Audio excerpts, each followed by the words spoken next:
So you've started on your content marketing journey and you're not sure how to build that quality audience, the audience that isn't just numbers, but people behind every one of those numbers who wants to buy your product or services. Today, I'm going to talk about the things that you should keep in mind to build a quality audience of customers.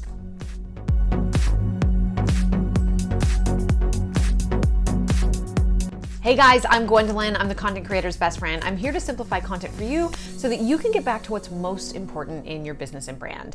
So today we are talking all about the quickest way to build a quality audience in your content marketing. And if you're new to content marketing or you've been doing this for a while and you're just seeing numbers, but you're not actually seeing sales, you're not actually seeing people reach out to you or join your list, then let's talk about how you can do that a little faster and we can start seeing those quality numbers come through on your marketing. Before we get started, let me know in the comments below, what platform are you really trying to build an audience on? Okay guys, I've got 4 tips for you. This is gonna be another short video, a nice short and sweet so you guys can get back to work. Let's go over the 4 things that are gonna help you build the quickest quality audience. Number 1, you want to show up where they are. So if you are trying to build an audience on one platform, it's the platform you know the best, it's the platform that you interact with the most, but your audience isn't there. You've got to diversify your content, which means you need to be able to produce content for that platform you love, but also repurpose it. So have a really strong repurposing strategy. If you don't know repurposing very well and you don't have a repurposing strategy, I have plenty of videos on this channel. This is exactly what I talk about here. And I help you understand how to be on multiple platforms with less effort. It doesn't mean that you're creating content for each platform. So simplify it and have a repurposing strategy. Make sure that you are capturing your audience no matter where they are consuming content, not just where you like to hang out. Number 2, you've got to be consistent. You can't show up 1 week and then 3 weeks later decide to show up again. If you're not consistent, you're really showing your audience that they cannot trust you to show up for them when it comes to your products or services. So make sure that you have a plan in place for consistency.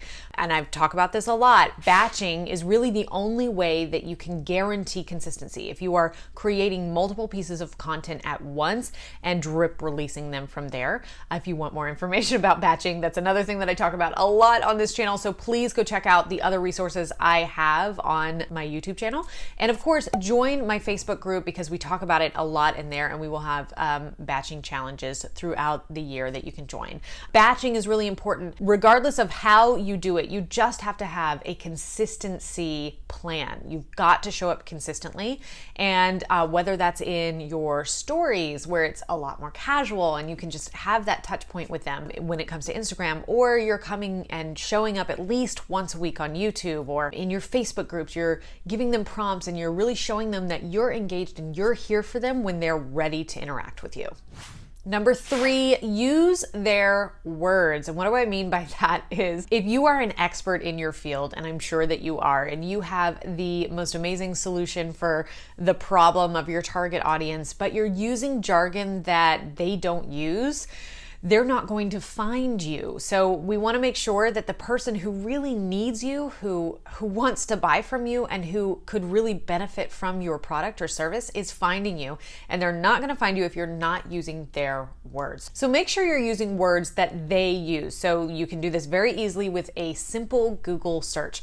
Just go ahead and type in the question that you want to solve and leave a space before or after to see if there's any other room that there's out there that people are searching that you might not have thought of. And if there's a word for something that you're using that is very scientific, or even that you don't think is scientific because you're the expert, see if you can ask a friend or family member to say, how would you describe this? How would you search for this particular problem? And that's really going to help you use their words.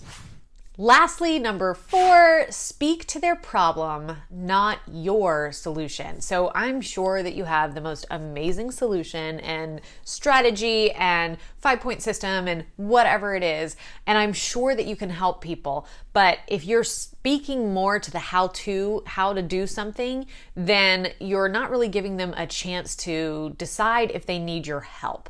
So speak more to the problem. What is the problem that they're facing right now? What are the inconveniences inconveniences in their lives right now, how can you speak to those things? The more you talk about the problem, the more they're going to find you and realize that you understand their problem.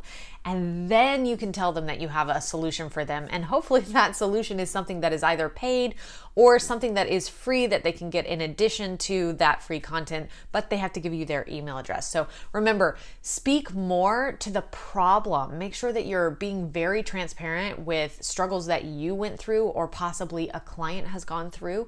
Use personal stories, and that's the best way to capture your audience quickly, is to use those personal stories, but to use the personal stories about an actual problem, not the solution. Don't talk about how someone after working with you did blah, blah, blah, blah, blah, and made all this money or lost all this weight or whatever it is. If you're a coach, make sure that you're talking about the struggles and what is the problem they're going with, so that they can say, yeah, that's me too. That's me too. Wait, this person is a life coach. I need to work with them, right? So make sure you're talking about the problem. Make sure you do sprinkle in solutions, of course, in there, but your content isn't just how-to content. If all you have is how-to content, you're probably not building a quality audience of people who want to pay you for your services, because they're getting all the information they need from you in your how-to content.